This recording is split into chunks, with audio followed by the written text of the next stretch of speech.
Professor Schneiderman reads you Frankenstein, the 1818 edition, edited by Michael Barabé from the Norton Library. Volume 1, Chapter 1.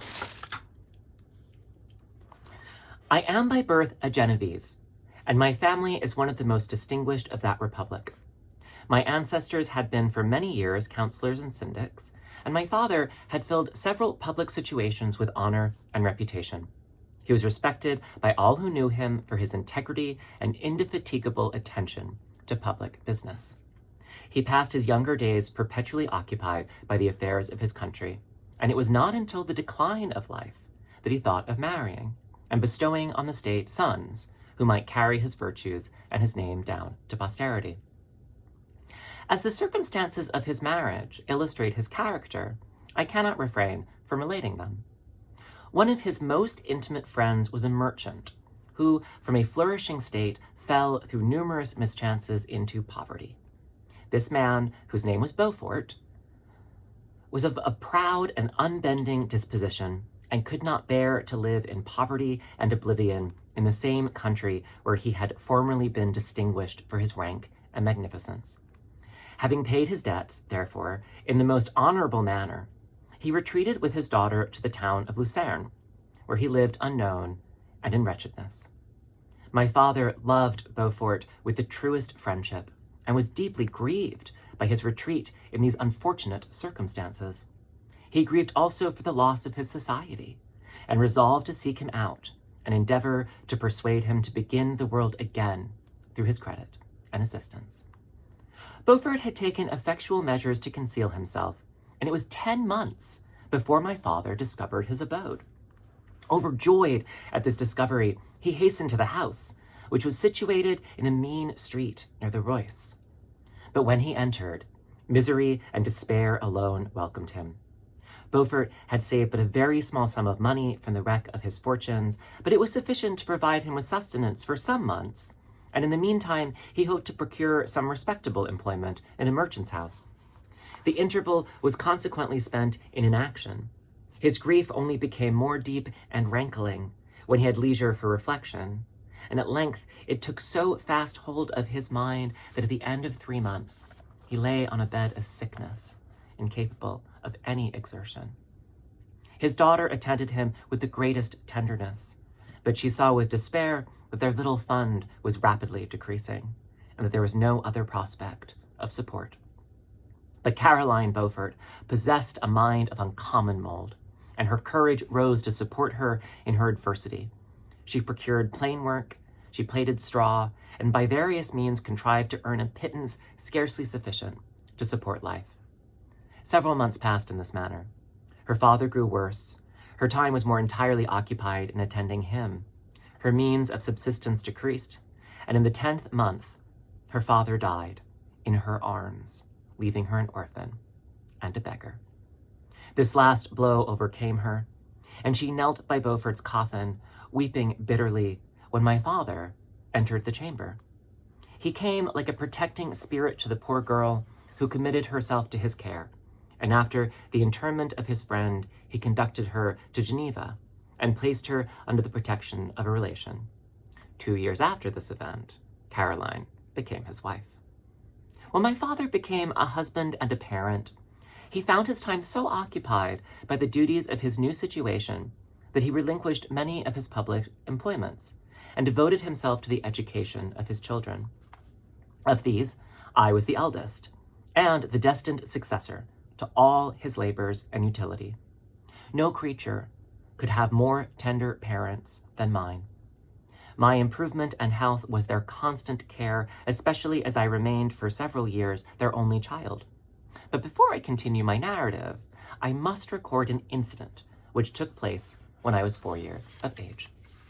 My father had a sister whom he tenderly loved and who had married early in life an Italian gentleman. Soon after her marriage, she had accompanied her husband into her native country, and for some years my father had very little communication with her. About the time I mentioned, she died, and a few months afterwards, he received a letter from her husband, acquainting him with his intention of marrying an Italian lady and requesting my father to take charge of the infant Elizabeth, the only child of his deceased sister. "It is my wish," he said, "that you should consider her as your own daughter and educate her thus. Her mother's fortune is secured to her, the documents of which I will commit to your keeping. Reflect upon this proposition and decide whether you would prefer educating your niece yourself to her being brought up by a stepmother." My father did not hesitate and immediately went to Italy that he might accompany the little Elizabeth to her future home. I have often heard my mother say that she was at that time the most beautiful child she had ever seen, and showed signs even then of a gentle and affectionate disposition. These indications, and a desire to bind as closely as possible the ties of domestic love, determined my mother to consider Elizabeth as my future wife, a design which she never found reason to repent. From this time, Elizabeth Lavenza became my playfellow, and as we grew older, my friend. She was docile and good-tempered, yet gay and playful as a summer insect. Although she was lively and animated, her feelings were strong and deep, and her disposition uncommonly affectionate. No one could better enjoy liberty, yet no one could submit with more grace than she did to constraint and caprice. Her imagination was luxuriant, yet her capability of application was great. Her person was the image of her mind. Her hazel eyes, although as lively as a bird's, possessed an attractive softness. Her figure was light and airy, and though capable of enduring great fatigue, she appeared the most fragile creature in the world. While I admired her understanding and fancy, I loved to tend on her as I should on a favorite animal, and I never saw so much grace, both of person and mind, united to so little pretension. Everyone adored Elizabeth. If the servants had any request to make, it was always through her intercession. We were strangers to any species of disunion and dispute, for although there was a great dissimilitude in our characters, there was a harmony in that very dissimilitude. I was more calm and philosophical than my companion, yet my temper was not so yielding. My application was of longer endurance, but it was not so severe while it endured. I delighted in investigating the facts relative to the actual world. She busied herself in following the aerial creations of the poets.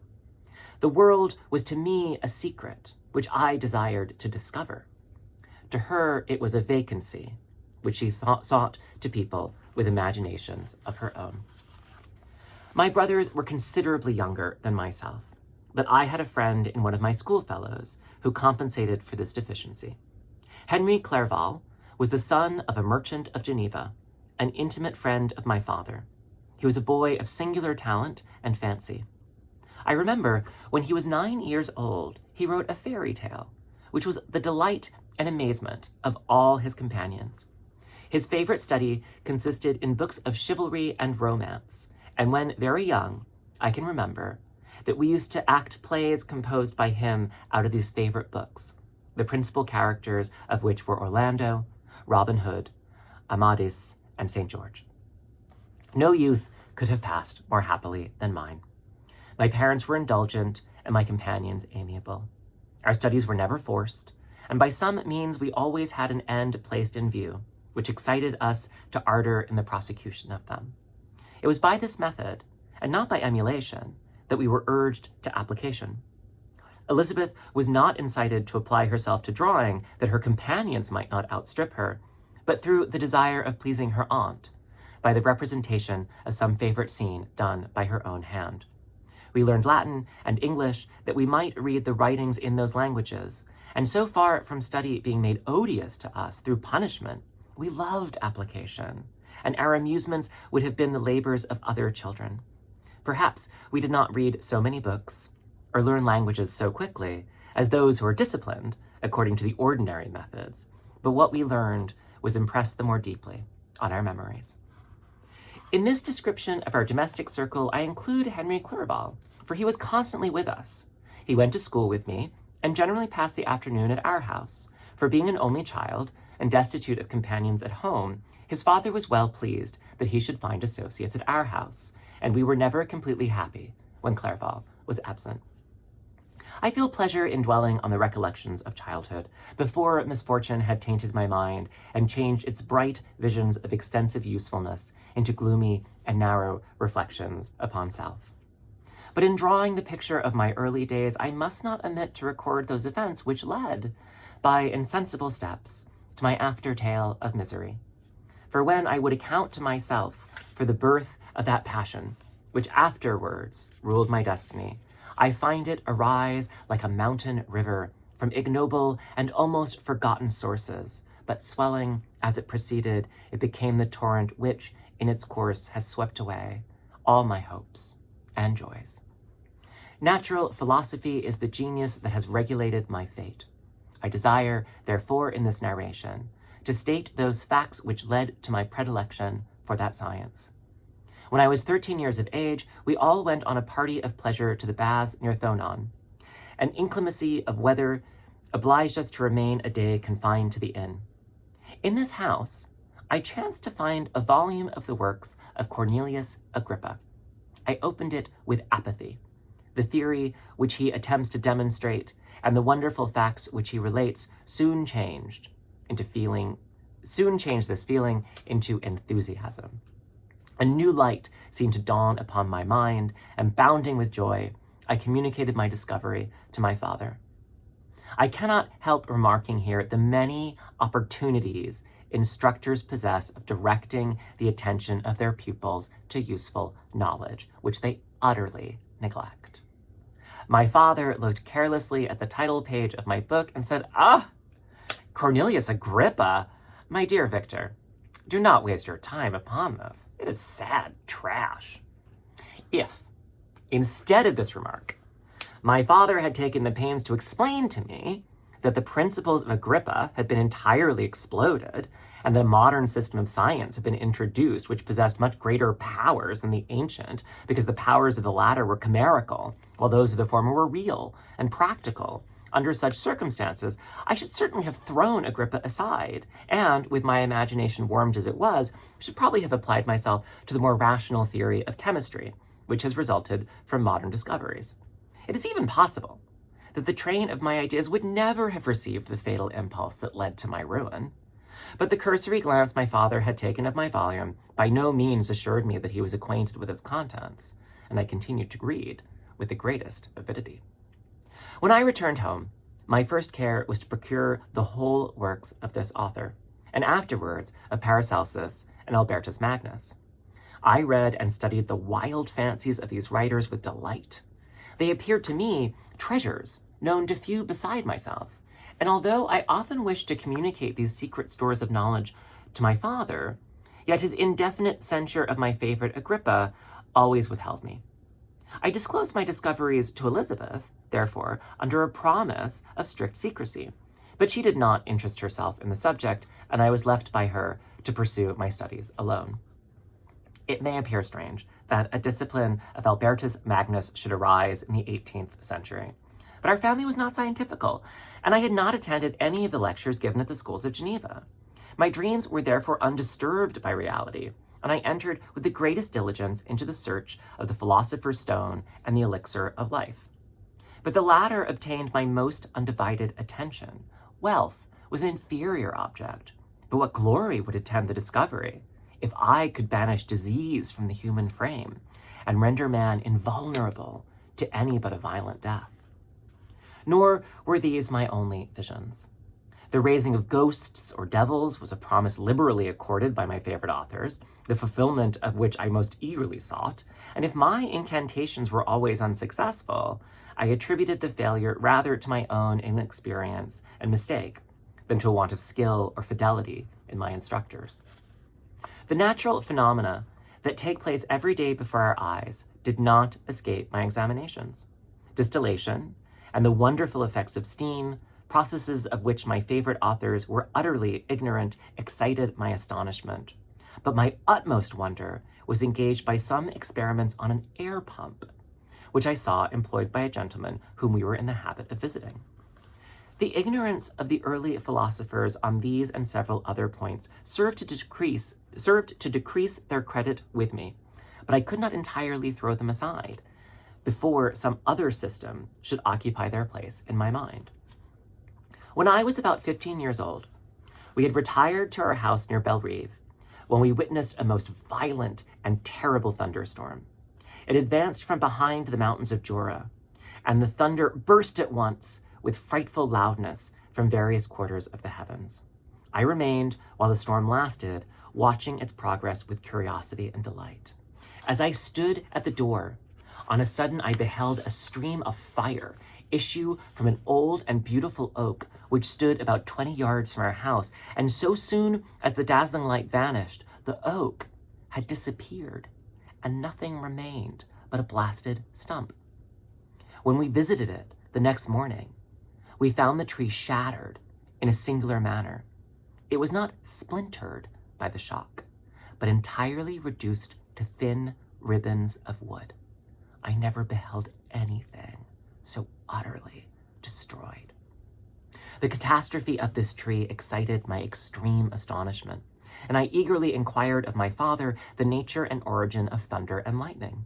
He replied, electricity, describing at the same time the various effects of that power. He constructed a small electrical machine and exhibited a few experiments. He made also a kite with a wire and a string, which drew down that fluid from the clouds. This last stroke completed the overthrow of Cornelius Agrippa, Albertus Magnus, and Paracelsus, who had so long reigned the lords of my imagination. But by some fatality, I did not feel inclined to commence the study of any modern system, and this disinclination was influenced by the following circumstance. My father expressed a wish that I should attend a course of lectures upon natural philosophy, to which I cheerfully consented. Some accident prevented my attending these lectures until the course was nearly finished. The lecture, being therefore one of the last, was entirely incomprehensible to me. The professor discoursed with the greatest fluency of potassium and boron, of sulfates and oxides, terms to which I could affix no idea. And I became disgusted with the science of natural philosophy, although I still read Pliny and Buffon with delight, authors, in my estimation, of nearly equal interest and utility. My occupations at this age were principally the mathematics, and most of the branches of study appertaining to that science. I was busily employed in learning languages. Latin was already familiar to me, and I began to read some of the easiest Greek authors without the help of a lexicon. I also perfectly understood English and German. This is the list of my accomplishments at the age of 17, and you may conceive that my hours were fully employed in acquiring and maintaining a knowledge of this various literature. Another task also devolved upon me when I became the instructor of my brothers. Ernest was 6 years younger than myself and was my principal pupil. He had been afflicted with ill health from his infancy, through which Elizabeth and I had been his constant nurses. His disposition was gentle, but he was incapable of any severe application. William, the youngest of our family, was yet an infant, and the most beautiful little fellow in the world. His lively blue eyes, dimpled cheeks, and endearing manners inspired the tenderest affection. Such was our domestic circle, from which care and pain seemed forever banished. My father directed our studies, and my mother partook of our enjoyments. Neither of us possessed the slightest preeminence over the other.